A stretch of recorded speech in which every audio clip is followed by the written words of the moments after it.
안녕하세요. 지속가능한 방랑을 꿈꾸는 디아입니다. 얼마 전 슬기로운 의사생활 시즌1이 끝났는데요. 믿고 보는 신원호 PD, 이유정 작가의 작품답게 시간 가는 줄 모르고 그 매력에 푹 빠져서 봤어요. 시즌2가 나오려면 한참 남아서 오랜만에 응답하라 시리즈 그리고 슬기로운 감방생활까지 정주행했습니다. 이렇게 몰아보기를 하면서 신원호 PD, 이유정 작가의 작품 3개를 각 잡고 리뷰해보고 싶다는 생각이 들었어요. 그래서 준비했습니다. 이번 영상에서는 응답하라 1997, 1994, 1988 이렇게 3편을 소개하고요. 다음 영상에서는 키워드를 중심으로 심층 분석해보도록 하겠습니다. 이어서 슬기로운 생활 시리즈로 이어갈게요. 이 시리즈에는 제 주관적인 생각이 많이 담길 예정인데요. 제 개인의 의견일 뿐 정답은 전혀 아니니 열린 마음으로 봐주시면 감사하겠고요. 다른 의견이 있다면 댓글로 알려주세요. 그럼 지금부터 응답하라 시리즈 파헤치기를 시작하겠습니다. 1997년 부산 광안구에는 H.O.T 오빠들이 세상의 전부인 빠순이, 시원이 살고 있습니다. 시원의 곁에는 소중한 친구들이 있습니다. 어릴 때부터 같이 자란 친구 이상의 존재인 윤재, H.O.T도 잭스키스도 마냥 좋은 금사빠 유정, 남모를 짝사랑에 소갈이하는 모범생 준이, 반전 매력을 가진 서울에서 온 전학생 학찬, 둘째가라면 서러울 수다쟁이 성재. 어른들이 보기엔 마냥 어리고 철없어 보이지만 친구들은 치열한 청춘의 시간을 보냅니다. 동네 사랑방 같은 시원의 집은 조용할 날이 없는데요. 개딸 시원이 버거운 아빠 동일과 주체할 수 없는 큰손 엄마 일화 역시 개성 넘치죠. 가족보다 더 가족 같은 사이로 지내온 시원과 윤재. 하지만 어느 순간 윤재는 시원이 여자로 보입니다. 시원은 토니 오빠만을 사랑한다고 하지만 자신도 모르는 사이 조금씩 윤재가 신경 쓰입니다. 윤재를 좋아하던 유정은 새롭게 나타난 전학생 학찬과 점점 더 가까운 사이가 되어가고 준이는 윤재를 보며 설레는 감정을 감추고만 있습니다. 시간이 지나 어느덧 수능을 앞둔 친구들. 시원은 팬픽 쓰던 글바를 살려서 대입에 성공합니다. 윤재는 수능날을 디데이로 정해두고 시원에게 고백하려는 계획을 세우는데요. 자신의 친형이 시원을 좋아한다는 사실을 알고 좌절하게 됩니다. 이 사건으로 윤재와 시원은 서로 안 보는 사이가 되고 말죠. 학찬은 미국으로 유학을 떠나고 성재는 군대에 가면서 친구들은 뿔뿔이 흩어지게 됩니다. 33, 지금은 직장인이 된 친구들은 그 시절을 어떻게 기억할까요? 전설의 시작, 응칠은 2012년 작품입니다. 무려 8년 전 작품인데요. 신선한 구성과 탄탄한 스토리, 감각적인 연출로 당시 케이블 드라마 역대 최고 시청률을 기록하기도 했어요. 신원호 이유정 월드의 시작답게 응칠에서 확립한 스타일은 작품을 거듭하면서 심화되고 발전되는 모습을 보여줍니다. 응칠의 가치를 꼽으라고 한다면 여러 가지가 있겠지만 저는 그 중에서도 빠순이의 재평가를 꼽고 싶어요. 아이돌 팬덤 문화는 90년대 이후 한국 사회에서 10대 문화를 설명하는데 빼놓을 수 없는 요소입니다. 서태지와 아이들을 시작으로 H.O.T, 잭스키스를 거쳐서 지금은 전 세계인이 열광하는 문화로 자리 잡았어요. 제가 10대였을 때만 해도 아이돌 팬덤 문화는 사회적으로 굉장히 부정적으로 받아들여졌어요. 부모님 세대는 자신의 자녀들이 도대체 왜 저 기생 오라비같이 생긴 놈들한테 열광하는지 전혀 이해하지 못하셨죠. 90년대, 2000년대의 10대 시절을 지나온 사람들 중에 엄마 아빠가 오빠들 브로마이드 찢어서 대성통곡한 경험 꽤 많이 있으실 거예요. 참고로 저는 G.O.D를 좋아했는데요. 저는 브로마이드보다는 엽서파였기 때문에 저희 엄마는 브로마이드를 찢어볼 기회가 없으셨습니다. 도대체 얘네는 뭔지 모르겠다는 생각에 사고방식이 급격히 달라진 신세대를 X세대라고 불렀었죠. 우리나라의 X세대는 정치적으로는 민주화된 사회에서 그리고 경제적으로는 이전보다 풍요로운 사회에서 자라났다는 것이 특징인데요. 그렇기 때문에 대중문화가 꽃 피우기 시작한 시대에 가장 먼저 적극적으로 그 문화를 향유한 세대라고 할 수 있어요. 응칠에는 바로 이 세대의 시선이 담겨 있는데요. 당시 어른들 눈에는 철없고 한심해 보였던 이들이 어느덧 어른이 되어 어엿한 사회의 구성원으로 살아가고 있는 모습을 보여줍니다. 응칠은 새로운 시대의 복고를 제시했습니다. 7080, 세시봉이 아닌 H.O.T가 옛날 노래가 된 시대에 등장한 응칠은 응답하라 신드롬이 이어지는 발판이 되었습니다. 1994년 서울 신촌하숙 농구선수 이상민 빠순이 나정은 연세대 컴퓨터공학과에 입학하게 되고 마산에서 따라 올라온 부모님은 하숙집을 열었습니다.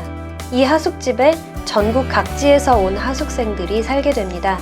서울의 교통 시스템이 어렵기만 한 삼천포, 순천에선 오렌지족이었지만 서울에선 그저 촌놈인 혜태, 여수에서 올라와 다크포스를 풍기는 서태지 빠순이 윤진, 충남 괴산 출신의 소심하기 그지없는 의대생 빙그레, 빙그레 사촌으로 놀러왔다 은근슬쩍 눌러앉은 야구 천재 칠봉이, 마산에서부터 가족같이 지내온 의대생 쓰레기 오빠까지 하루하루 우여곡절을 겪으며 20살 청춘들은 조금씩 서울살이에 적응해갑니다. 성격이 안 맞는다며 매일 싸우던 삼천포와 혜태는 어느새 단짝 친구가 되고 좋아하는 일을 찾아 방황하던 빙그레는 자기 자리를 찾아가죠. 숫기 없지만 입이 거친 윤지는 삼천포를 만나며 새로운 매력을 드러냅니다. 나정은 죽은 친오빠 대신 오빠가 되어준 쓰레기가 남자로 보이고 칠봉이는 나정을 향한 마음을 키워갑니다. 끝나지 않을 것 같았던 20살이 지나가고 영원할 것 같았던 청춘도 조금씩 빛이 발해가는데요. 졸업을 하고 취직을 하고 가정을 꾸려가는 이들의 모습이 그야말로 한 편의 드라마처럼 펼쳐집니다. 2013년 방영된 응사는 응칠에 비해서 더욱 안정된 구성, 짜임새 있는 스토리로 연속 흥행에 성공했는데요. 지방에서 올라와서 신촌에서 대학 생활을 했던 저에게는 세 편 중 가장 폭풍 공감을 하면서 봤던 작품이기도 합니다. 응칠이 아이돌에 열광했던 10대들을 타겟 시청자로 설정을 했다면 응사는 모든 것이 서툴렀던 20살을 지나온 더 많은 시청자들에게 어필하는 작품이죠. 그러면서도 농구에 열광했던 소녀들, 서태지와 아이들의 어마어마했던 팬덤, 90년대 대학생활 등 그 시대를 드러내는 여러 가지 상징과 사건들을 적극적으로 활용하고 있어요. 1994년에 기록적인 폭염, 삼풍백화점 붕괴 사고, 밀레니엄을 앞두고 유행했던 Y2K 괴담, IMF 경제위기, 그리고 2002년 월드컵까지 30대 이상이라면 누구나 기억하고 있는 사건들을 하숙집 친구들의 시선으로 다룸으로써 시청자들의 마음을 사로잡았다고 생각해요. 예를 들어서 서태지와 아이들 은퇴 사건은 저도 기억이 나는데요. 당시 친갓집이 연희동에 있어서 설날에 큰 집에 가는데 골목길에 중고생 언니들이 너무 많아서 차가 못 지나갈 지경이었던 장면이 생각이 나요. 삼풍백화점 붕괴 사고도 꽤 또렷이 기억해요. 당시에는 시내전화랑 시외전화가 회선이 나눠져 있었는데 삼풍백화점 붕괴 사건이 보도가 되니까 지방에 사는 사람들이 서울 사는 친척들이 괜찮은지 걱정이 된 거예요. 그래서 한꺼번에 시외전화를 쓰는 바람에 시외전화가 마비됐던 적이 있어요. 저희도 이모네가 삼풍백화점 근처에 살았어서 엄마가 이모 괜찮은지 여러 번 전화해봤던 기억이 납니다. 이런 사건들이 작품에 등장하면 시청자들은 자신이 겪었던 일들을 떠올리고 그리고 지금 그 상황에 처해 있는 주인공들에게 감정이입을 하게 됩니다. 그리고 주인공들이 구사학번이었던 이유도 생각해 볼 만한데요. 저는 90년대 초반 학번들이 한국 사회에서 가지는 의미가 크다고 생각합니다. 그들은 PC와 삐삐를 향유한 첫 세대이면서 IMF 이전에 대학 생활을 했던 마지막 세대이기도 합니다. 그렇기에 대학 생활의 낭만을 가장 많이 즐겼던 세대가 아닐까 싶어요. 이전 세대들에게는 민주화 운동이라는 과업이 있었고 이후 세대들에게는 취업난이라는 부담이 생겼죠. 저는 서브프라임 모기지 사태쯤에 대학 생활을 했는데요. 나름 대학 생활을 즐기지 않은 건 아니지만 마음 한구석에 항상 불안감이 자리 잡고 있었던 기억이 나요. 결국 응사는 돌아오지 않는 20살을 추억함과 동시에 어쩌면 한국 사회에서 돌아오지 않을 미래에 대한 낙관에 가득 차 있었던 시대를 추억하는 작품이라고 생각해요. 물론 남편 찾기 열풍도 무시할 수는 없었죠. 이렇게 응사 시리즈로 신원호 PD와 이유정 작가는 그야말로 믿고 보는 조합이 되었습니다.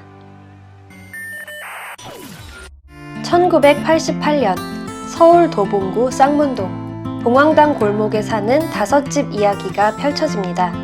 여주인공 덕선이는 3남매 중 둘째로 공부 잘하는 폭군 언니 보라와 귀한 막내 아들 노을이 사이에 끼어서 둘째의 서러움을 제대로 느끼면서 살고 있습니다. 그래도 덕선이 밝게 자랄 수 있었던 이유는 골목길에서 함께 자란 친구들이 있기 때문이죠. 덕선이네 윗집에 사는 무뚝뚝한 정환, 스윗가이의 정석인 모범생 선우, 덕선이의 개그 콤비 동룡, 천재 바둑기사지만 친구들 사이에선 그저 손 많이 가는 친구 태기. 5 친구들은 어릴 때부터 떼어놓을 수 없는 사이인데요. 부모님들의 우정 역시 끈끈합니다. 정환이 엄마 치타 여사님을 필두로 덕선이 엄마, 선우 엄마는 늘 삼총사처럼 붙어 다니고요. 과부인 선우 엄마가 어려울 땐 모두가 나서서 도와주고 호라비인 태기 아빠, 봉황당 아저씨 집에는 이 집 저 집에서 나눠주는 반찬이 떨어질 날이 없습니다. 마냥 아이들일 것만 같았던 5 친구들은 무럭무럭 자라나고 어른이 되어 부모님의 둥지를 떠나갑니다. 변하지 않을 것 같았던 이들의 관계도 변해가는데요. 덕선의 마음을 잠시 설레게 했던 선우는 덕선의 언니 보라와 사랑에 빠지고 덕선을 남몰래 좋아하던 정화는 마음을 감추기 위해 일부러 더 툴툴댑니다. 조용한 승부사 태기는 덕선을 좋아하는 마음을 수줍게 그러나 확실히 드러내죠. 고향 오빠 동생 사이로 지내온 봉황당과 선우 엄마는 인생 후반부의 동반자로 서로를 마음에 담게 됩니다. 지금은 사라져버린 그 골목에서 울고 웃었던 5 가족들의 이야기. 응답하라 1988입니다. 2015년에서 2016년에 걸쳐 방영된 응팔은 진정한 국민 드라마로 거듭난 작품이죠. 응칠, 응사는 친구들을 중심으로 전개되지만 응팔은 가족들의 모습을 집중적으로 보여줍니다. 그래서 부모님들의 이야기 역시 비중 있게 다뤄지고 있죠. 저에게 응팔은 골목길 예찬론처럼 느껴졌어요. 굳이 말하자면 지금은 사라진 정이 그때는 있었다 정도가 될 텐데요. 확실히 제가 직접 경험해보지 못한 시대여서 그런지 이전 작품들에 비해서는 공감의 정도가 좀 떨어졌어요. 쌍팔년도를 글로 배운 저에게는 87년 6월 민주화 항쟁의 다음 해이자 88 서울올림픽이 열렸던 해 정도의 느낌만 있거든요. 응팔의 주인공들은 2차 베이비붐 세대인 1971년생들입니다. 한국 사회에서 가장 많은 인구수를 자랑하는 이들은 컴퓨터 없이, 삐삐 없이 10대를 보낸 마지막 아날로그 세대라고 할 수 있는데요. 신원호 PD와 이유정 작가가 직접 경험했던, 그래서 작품으로 풀어낼 수 있었던 마지막 시대라고 생각해요. 응답하라 시리즈의 마지막 작품인 응팔의 결말은 방영 당시에 큰 논란이 있었는데요. 덕선이의 남편 찾기 결과도 그랬지만 폐허가 된 골목길의 모습이 충격적이었다는 반응이 많았어요. 폐허가 된 골목길의 모습을 보면서 저는 이 시리즈가 정말 끝나는구나 하는 느낌을 받았어요. 반대로 저에게 위안을 준 지점도 있었는데요. 마지막 회에서 태기는 지금이 더 좋다고 말합니다. 지나치게 예민했던 젊은 날보다 여유를 알게 되었으니 나이 드는 것도 꼭 나쁘지만은 않다는 것을 우리에게 말해주고 있는 듯 했어요. 그리고 덕선은 이렇게 말합니다. 그 시절로 돌아가면 꼭 만나고 싶은 사람이 있다고. 바로 젊고 태산 같았던 부모님이라고 말이죠. 저에게 이 말은 이렇게도 들렸어요. 당신 아직 늙지 않았다고. 인생 끝나지 않았다고. 고등학생 아이들을 키우는 나이 역시 지나고 보면 청춘이라고. 그래서 말 많은 결말이었지만 저는 응팔의 마무리가 나름 마음에 들었어요. 쌍팔년도 우리의 쌍문동 이야기는 여기까지다. 그 시절이 그리운 건, 그 골목이 그리운 건 단지 지금보다 젊은 내가 보고 싶어서가 아니다. 그곳에 아빠의 청춘이, 엄마의 청춘이, 친구들의 청춘이, 내 사랑하는 모든 것들의 청춘이 있었기 때문이다. 다시는 한데 모아놓을 수 없는 그 젊은 풍경들의 마지막 인사조차 못한 것이 안타깝기 때문이다. 이제 이미 사라져버린 것들에, 다시 돌아갈 수 없는 시간들에 뒤늦은 인사를 고한다. 안녕, 나의 청춘. 굿바이, 쌍문동. 이렇게 응답하라 시리즈 새 작품을 살펴봤는데요. 응칠, 응사, 응팔을 거치면서 조금씩 더 앞선 세대를 여행하는 매력이 있는 작품이라는 생각이 듭니다.